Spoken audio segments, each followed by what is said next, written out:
if you're looking for feedback, be serious about wanting the feedback that you get. And once you get it, act upon it. That's LeShane Greenhill. He's the founder of Sagents, and he's also the CODE2040 Entrepreneur resident at the Nashville Entrepreneur Center. This season of Techpreneurs has countless stories just like this. The one decision that I made that's had the biggest impact on my post-college career was to find two mentors. And so my first mentor, Daryl Freeman, I gave him my business plan, and he didn't even look at it. He took it and threw it in the trash and said, "You're not ready." He said, "What I'm going to do for you, there's a program, the Kauffman Fast Track program. I'll pay for you to go through it. It's $1,000, but you have to bring $100 to the table." Took me about 4 weeks to get $100. Actually, he went and paid for it up front. Then I had to reimburse it. And that's how I started my first company.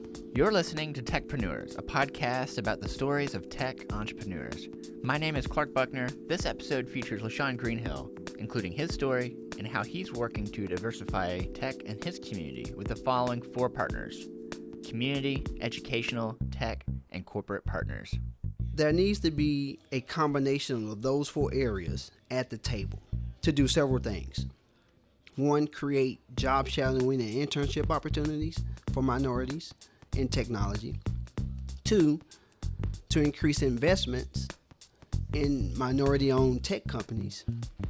And three, to deliver resources that allow underrepresented communities to learn about technology, how it works, and how they can create their own.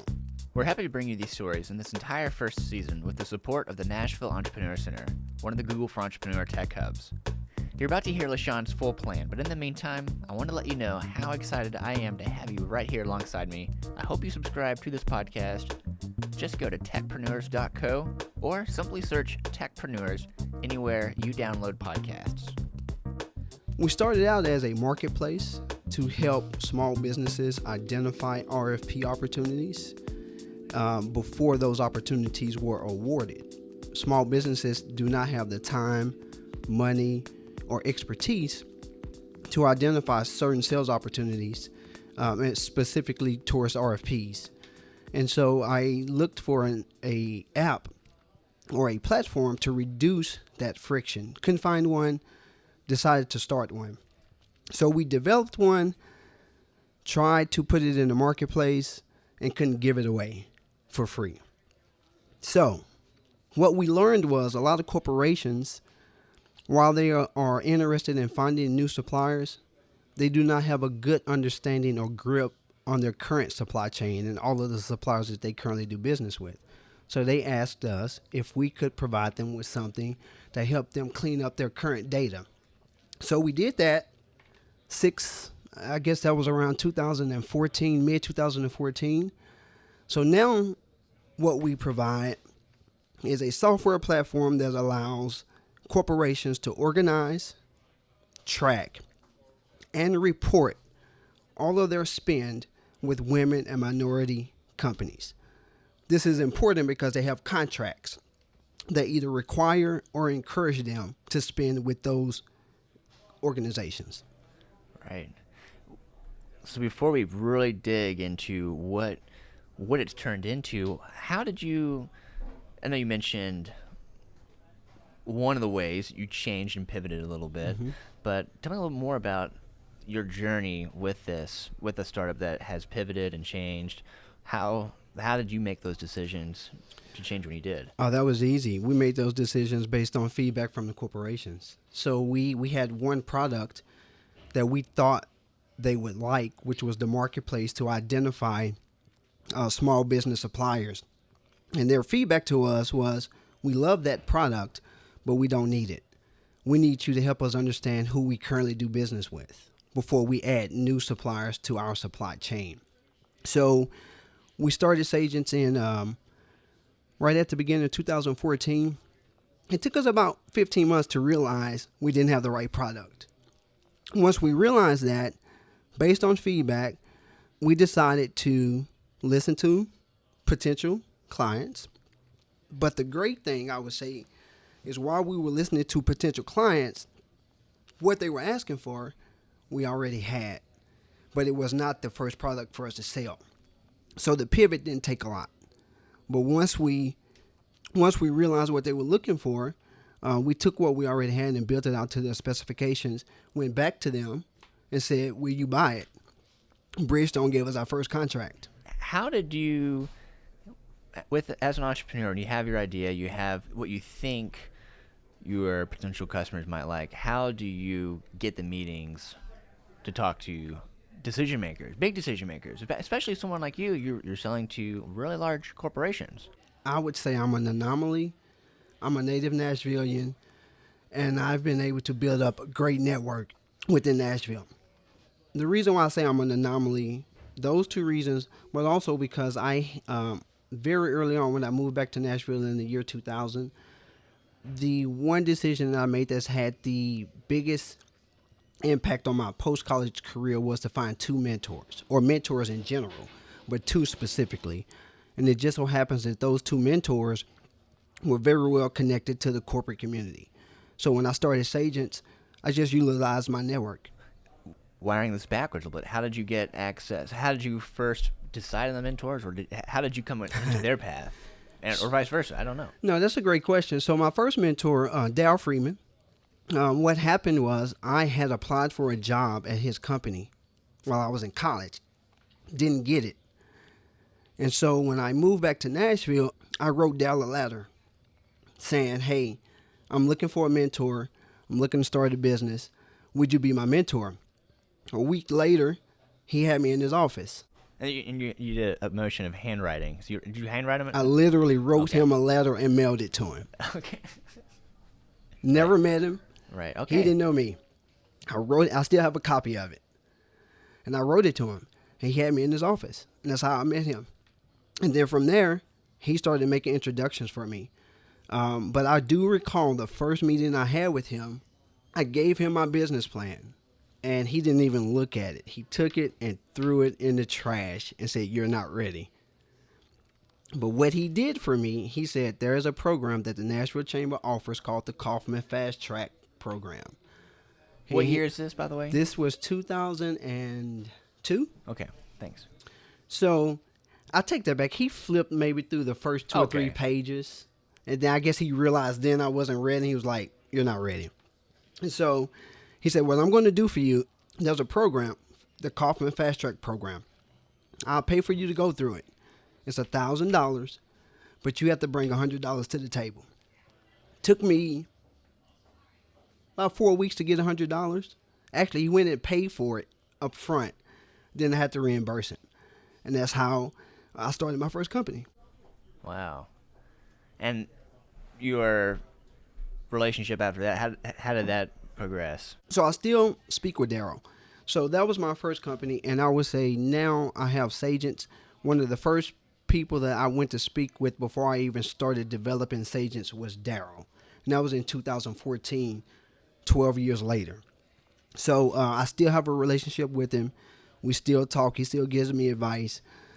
So yeah, that relationship is still in place in regards to, and the feedback is still harsh. Yeah, what do you say to others about when they get feedback, and if it is going to be harsh feedback? A lot of feedback is very direct, and I think sometimes people are afraid to get that. So what do you tell them? Don't take it personal. If you're serious about starting a business, don't take it personal. Understand that the person that's giving you the feedback is coming from a great place, and they probably don't want you to make the same mistakes that they make. At the same time, you're still going to do that. If you're young like I was and dumb like I was, some of the feedback you just don't accept, and you still try to do it your way. But at the end of the day, I would say if you're looking for feedback, be serious about wanting the feedback that you get. And once you get it, act upon it. I like it. Excellent. What has been your experience around startup funding? So I've never raised startup funding. Even with Sagents, we have only raised $42,500. And that's 4 years into the game. So I've bootstrapped it. My experience hasn't been fun, quite frankly. And the reason why, I can't say the reason why, what I think is that when it comes to funding, particularly funding for a software like mine, there are a lot of people that don't understand what we're trying to do. Investors like to invest in companies that they can help. So one reason why we may have a hard time raising funds is because people don't quite understand the supplier diversity space in corporate America. At the same time, one reason why we may not be able to raise funds, let me back up. We've been able to raise funds, and we actually are raising funds right now. We do have some investors right now that have committed to us, but we've had to get to a certain amount of traction before we've gotten to that point. So our experience with raising funds, we've had several talks over the last since December of 2015. We've got investors on the table now that have committed, but this is our first true round of raising dollars since 2012, where we raised $42.5 from our investors. But we've had to be very specific in the investors that we approach. That's what we learned from 2012, is that certain investors are just not interested in the enterprise space, and particularly supply diversity space. What are some of the things that you're thinking about right now as it relates to a lot of these tech hubs are located in cities with high populations of students who are being pipelined into the cities from either locally or out beyond that even. Other thought, and this can even go back to high schools too, or even before that, I don't know. Okay. What do you think the interaction can be? What opportunities do you think have not been tapped into yet with that? So I'll lay my thoughts out about that based on a series of conversations I've had over the last 2 weeks. So in Nashville, let's take Nashville. We have 4 HBCUs, or historically black colleges and universities. They're not being truly represented from a technology or a business standpoint of view that I think they can be represented when it comes to involvement with the resources that we have, like the EC and other accelerators in Nashville.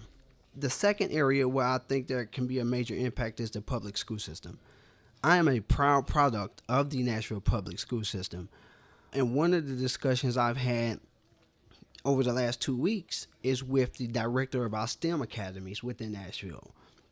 And these are different schools that have different curriculums set up to expose the students to something other than your normal teaching classes, history, math, and things of that nature. So what I am looking to do is build a relationship with those HBCUs, the 4 that we have, the STEM academies within our public school system, that will do 3 things: foster engagement, create excitement, and deliver resources to those areas. Because those are the areas that right now are not fully participating in the tech boom or utilizing the resources that are available to get ideas on the table that need to be expressed. And I give you a quote that I heard about a month ago. I was at a luncheon in Nashville for the Urban League, and the CEO put this quote up on the screen, and the quote was, "The next gold rush is in the inner city, because that's where there are a ton of ideas that have not been tapped. But the only way to tap those ideas is to deliver resources and create excitement and engagement so that those ideas can come to the table." So you have the raw materials, but you have to be able to mine them and create opportunities. How do you see the role of partnerships with tackling a topic like diversity in tech? And CODE2040 is a great example of this, and this is how this is kind of coming together. But I don't know if you have any thoughts about that, maybe. There are several partnerships that I think need to be created. So I've broken down our program into 4 areas: tech partners, community partners, educational partners, and business partners or corporate partners, right? And I won't go through all 4, but there needs to be a combination of those 4 areas at the table to do several things. 1, create job shadowing and internship opportunities for minorities in technology. 2, to increase investments in minority-owned tech companies.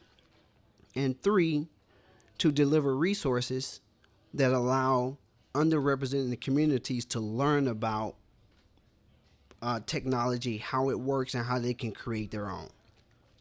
So those 4 areas, a combination of those 4 areas, I think can deliver the outcomes that we seek in terms of increasing participation for minorities in technology and reducing the wealth gap that we currently have just throughout the United States. So one of the final questions, what are you most looking forward to right now with this new role, with what you're doing with your own company? What are you excited about? In terms of this new role, what I'm looking forward to is bringing people to the table that don't normally speak to each other. It's not that they don't normally speak to each other because they don't like each other. It's just that they never had a reason to come to the table and collaborate. So I'm hoping to be able to build collaboration across the table with different partner organizations that can help each other out. In terms of my company, what I'm looking forward to, we're about to release a new product. And this product dramatically expands our marketplace, reduces the amount of time of implementation, and increases our number of revenue streams. So that's what I'm looking forward to in terms of my company. Fantastic. Well, how can someone learn more about Sagents, follow along with what you're doing, your journey, all of that? Sure. So our website is www.sagents, that's SAGENTS.com. So you can check out the company there. Also, in terms of the CODE2040, you can go to CODE2040.org and learn more about it. If you're in Nashville, just come down to the Nashville Entrepreneur Center, ask for me or anyone that is a staff member down there. We can get you whatever information you need with regards to what we're trying to do in our local community to bridge that gap. Fantastic. Thank you so much. I appreciate you sharing your story and what you're working on. And I know I get the privilege to actually be in the same city as you, so we can keep this conversation going. We can access a little bit faster to keep. I think we should do something ongoing. It's up to you. You know? I'm here. It's up to you. I think it's a great idea. Yeah. We should do that back at home. We'd love to. Awesome. Thank you so much. All right. Take care. Thanks for listening. This season of Techpreneurs is powered by the Nashville Entrepreneur Center in support of the Google for Entrepreneurs Tech Hub Network. Find out more about the EC and how to become a member at ec.co. To learn more about CODE2040 and how to apply to be an entrepreneur in residence, go to code2040.org/entrepreneurs. We hope you join us next time when we talk to Tara Reed, CEO of Collecto. She's also the entrepreneur in residence at Grand Circus in Detroit. She shares with us that the same strategy that has helped her overcome the risks to launch her own tech startup has enabled Collecto to scale faster. People of color tend to have just like more conservative backgrounds where like there's more pressure to do the traditional 9-to-5 business route. And so I think that there's just overall more pressure to take that path as opposed to this really, really risky thing of saying I'm gonna learn how to code now, or like I'm gonna learn how to build software now. Like who does that? Thanks again, and we'll see you soon on another episode of Techpreneurs.